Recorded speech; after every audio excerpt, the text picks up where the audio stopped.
So I think first of all, we have to go back to writer. You are very well known for your teaching skills. Your students speak a whole lot about you. Miss Nigeria competition. I said, let's pick them up, let's take them back to Nigeria, and let's teach them a different kind of job.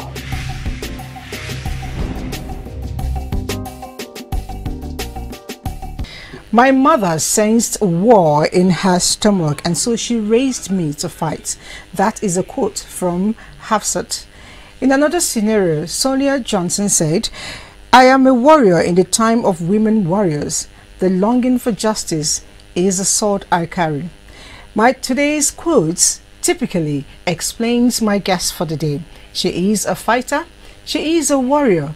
She is someone who is doing great things in a particular terrain. We'll get to tell you all about that after the break. The show is The Woman. I am Elizabeth Abai. Stay on. I don't think in gender boxes at all. I just get on with it.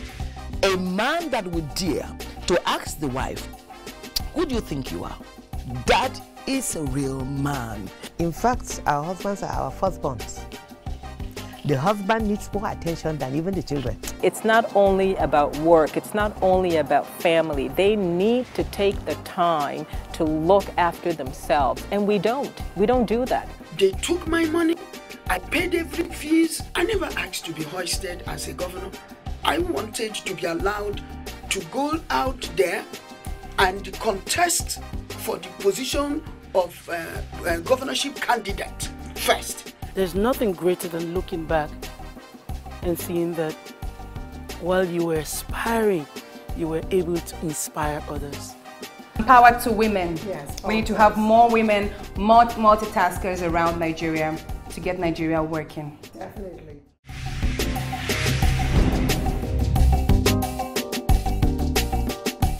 All right, if you're just joining us, you're right on time because I'm about to have a very scintillating conversation with the former Speaker of the House of Assembly, Edo State. She is presently still there as the only female legislator within the House of Edo State.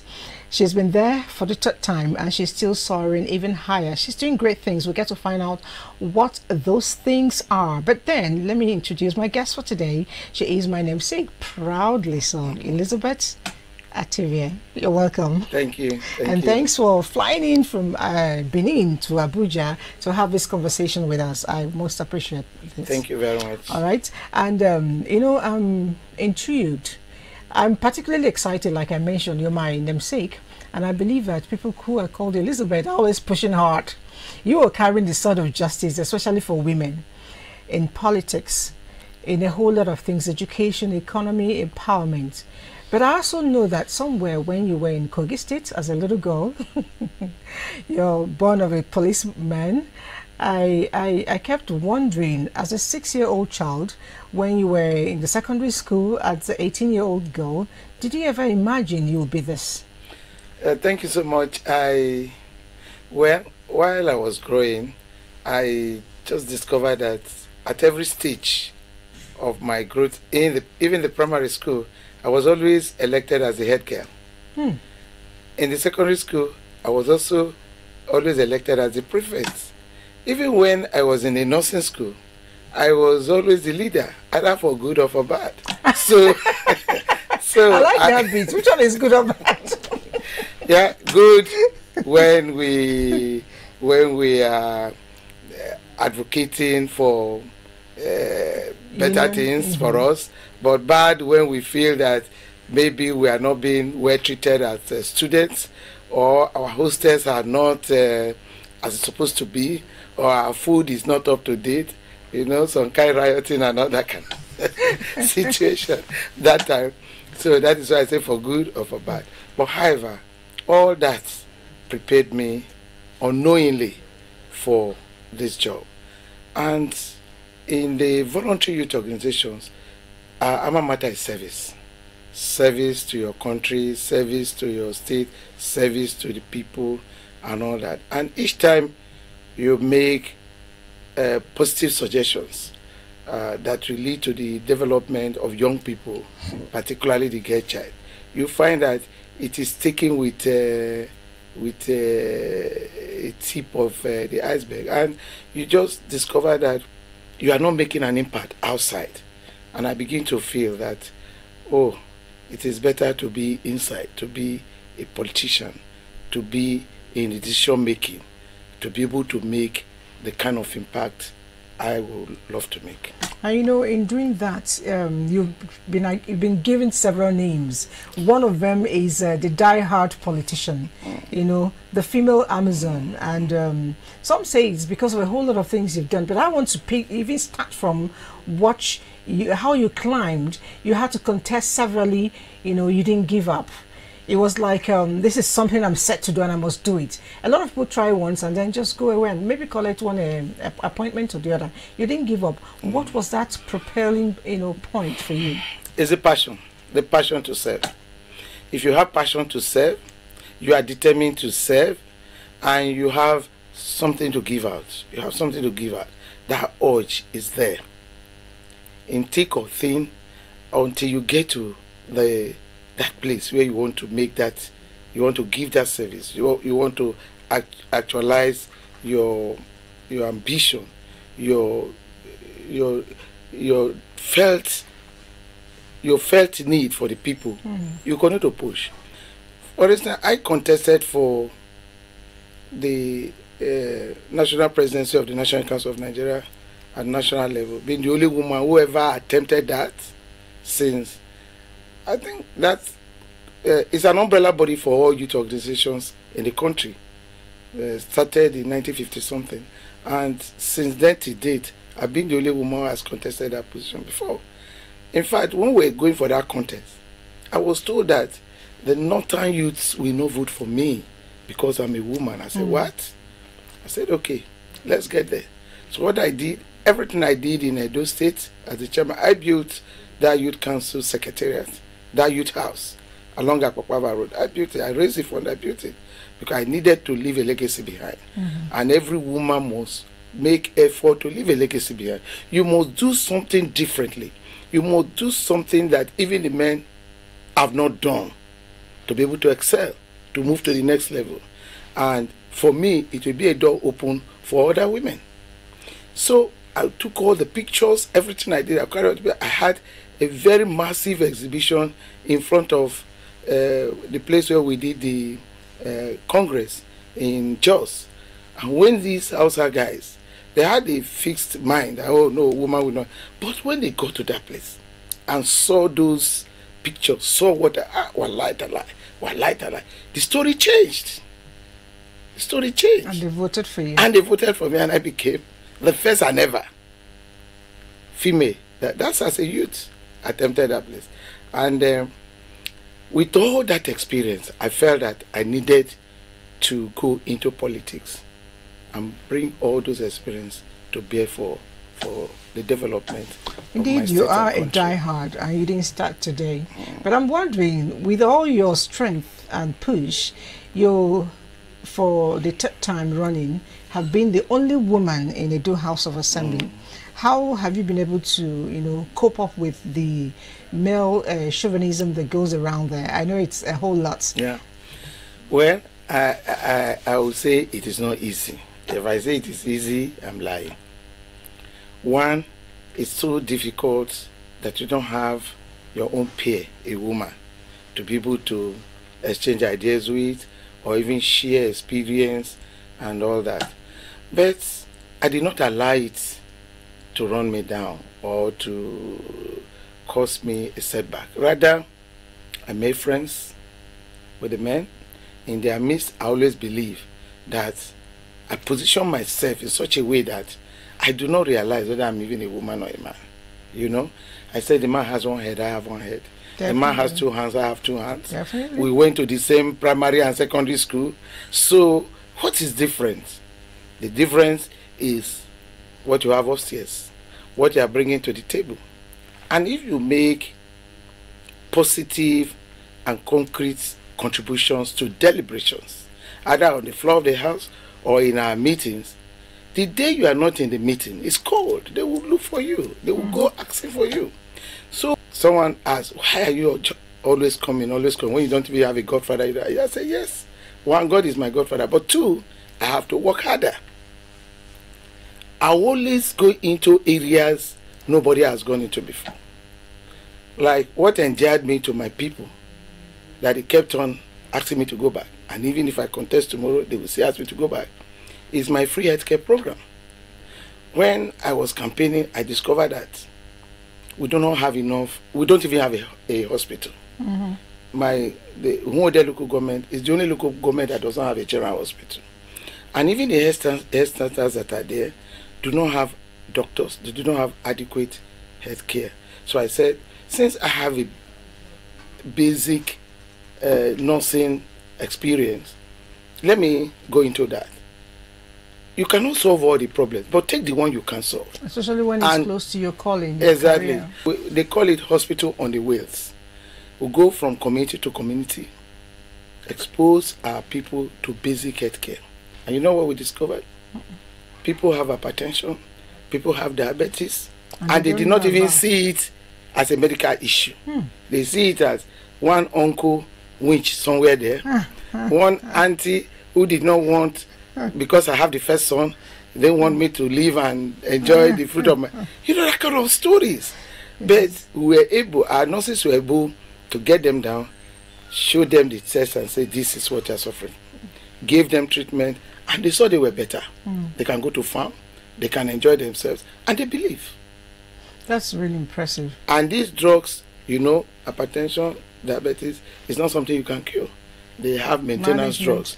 So that's why every Thursday we're out. You're doing well as a woman, and for a while, a very, very long while really, you've been alone. And you say you miss your gender. I'm wondering, what are you doing to ensure that more women come on board so that you won't die of loneliness, so to speak? I am doing what is called mentorship, mentoring a lot of women. And in fact, I arrange programs and activities where we remove those old wise tales that our women listen to, that make them stay away from politics. Oh, it's dirty, it's muddy, it's this, it's that. All those tales keep them away. They are afraid. We have women who are educated. We have women who are intelligent. We have women who have what it takes to be a politician, to be governors, to be president, to be whatever. But many of them are not in politics. The majority of the women that has been in politics over the years are the kind of women we call low quality women. They don't have the education. They clap, they sing, they dance, and sell food for the men. But it's changing fast. It's changing very fast now. By this advocacy that we do, mentorship that we do, and programs, activities that we do to sensitize women. So a lot of women are coming out now. But we still have a problem. The political parties must, as a matter of commitment, open the space for women. They must open the space for women. Until that is done, like it's been done in some other countries, Rwanda, all those countries, South Africa, all those countries that came to borrow our own constitution. At a point in 2016, I think, there was a political change, in leadership of the House of Assembly, Redo.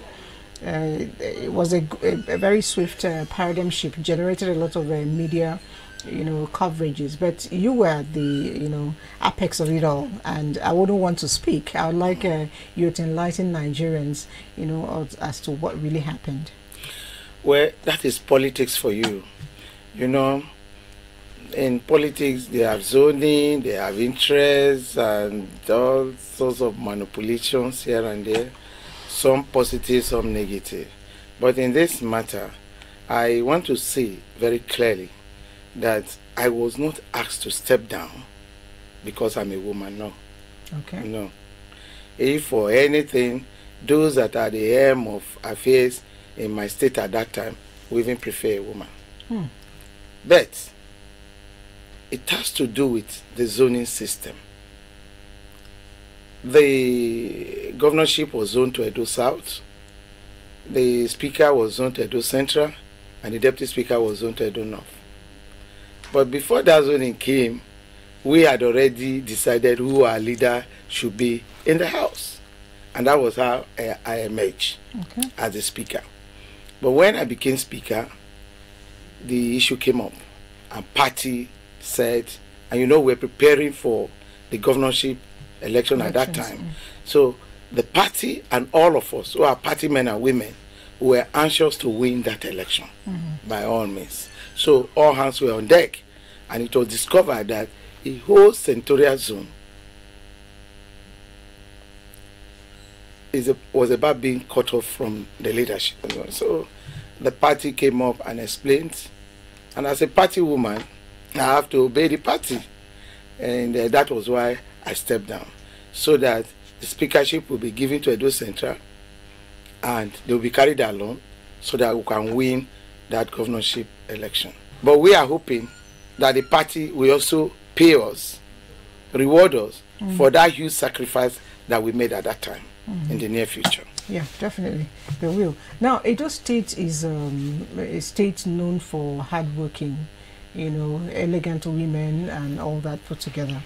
Lately, we have heard a lot of returnees being identified with Benin or Edo State, precisely. As the woman who is, for me, the #1 woman there, women are a lot of times involved in this. What is your take on women moving out for illegal reasons? Well, it's unfortunate that as at that time, these women were being deceived. If you listen to many of them, they will tell you that if they knew this was what they were going for, they wouldn't have gone. An Edo woman is a dignified woman. You, of course, culturally, traditionally, Edo woman is a strong woman. You remember the history of Edo woman. Edo woman saved the king some time ago. So I'm proud to be an Edo woman, continue to be an Edo woman. But you see, the truth is that these ladies were deceived, and they were taken from the remotest areas where they do not have access to information. And I must commend our Governor Baseki, and the Yoba of Benin. They stood to the test of time.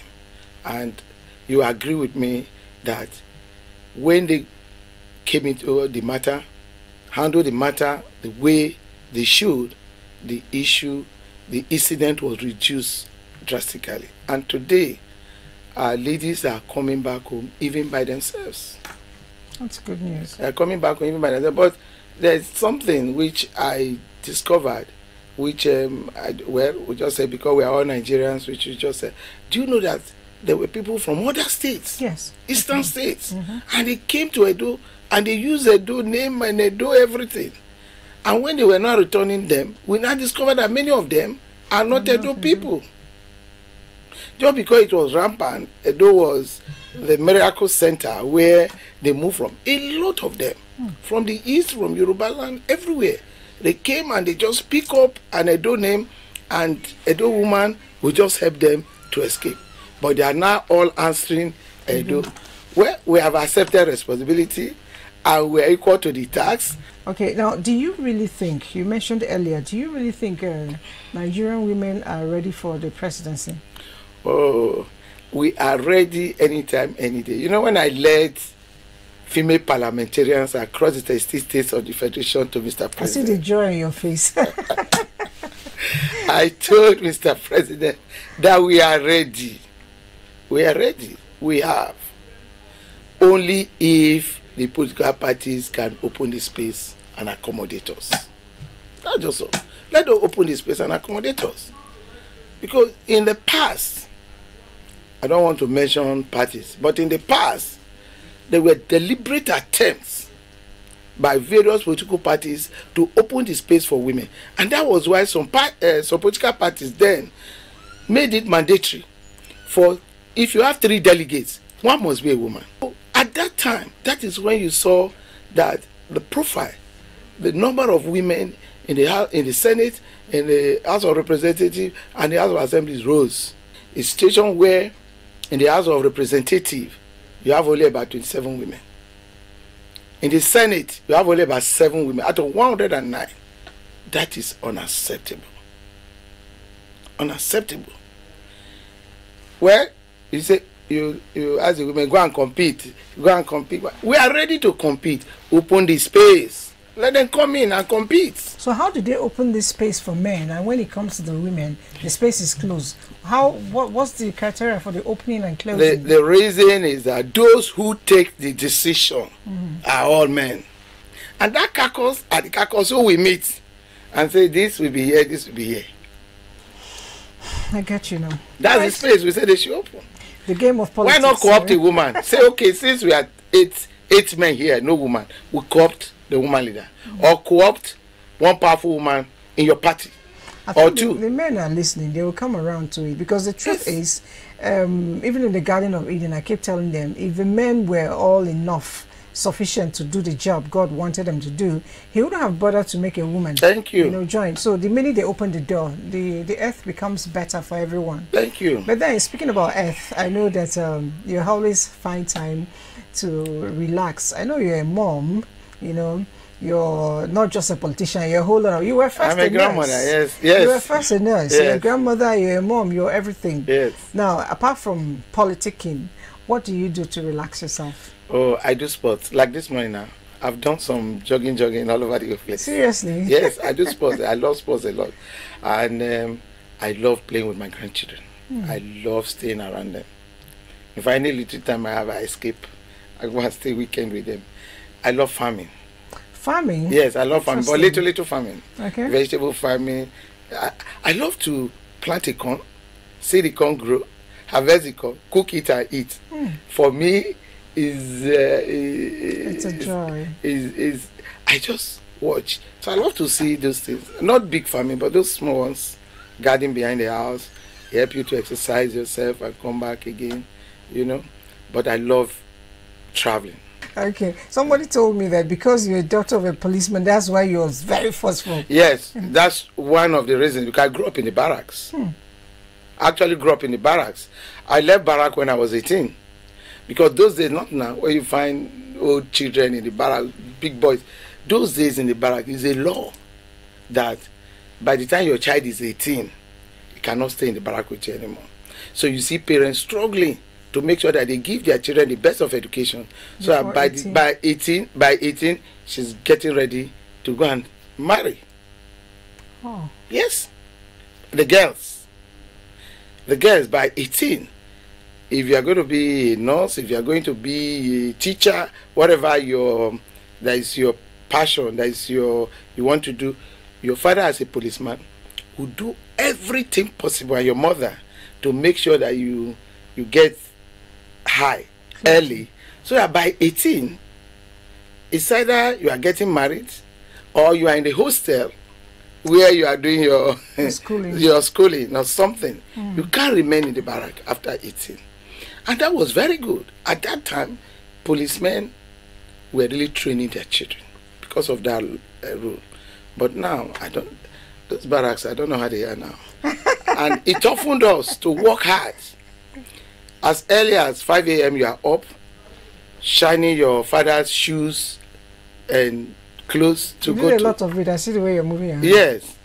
Shining your father's shoes to go to work, because that's where the money comes, where you are trained. I'm so grateful for spending your time. So how time flies. It's already time up.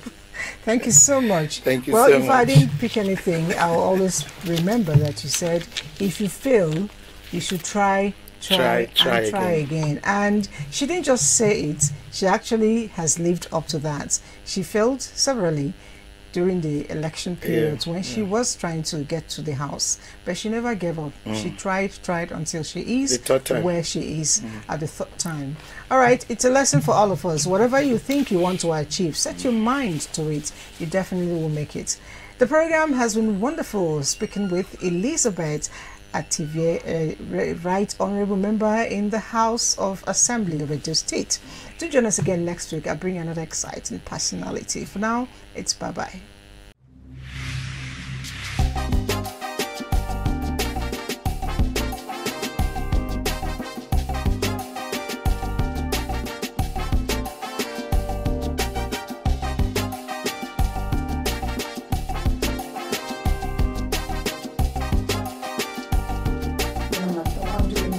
Doctors or that are not married, and they are doing this incredible there's a mirage of things. So I think first of all, we have to go back to... Writer, you are very well known for your teaching skills. Your students speak a whole lot about you. Miss Nigeria competition. I said, you know, let's pick them up, let's take them back to Nigeria, and let's teach them a different kind of job.